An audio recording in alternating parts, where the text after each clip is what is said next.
video we will see how to start paper trading, how to set up paper trading account on TradingView. So you can simple firstly open your chart. Then after you can simple click on trade. Okay.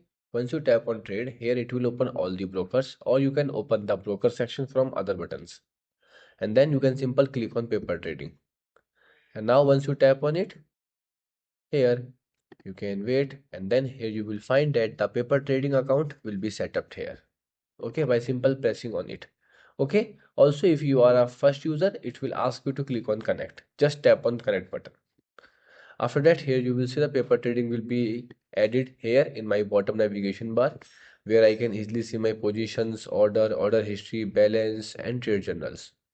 Okay, and my balance account, equity, and many other things.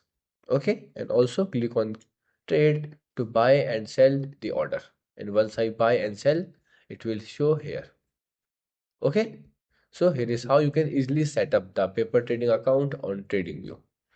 Goodbye.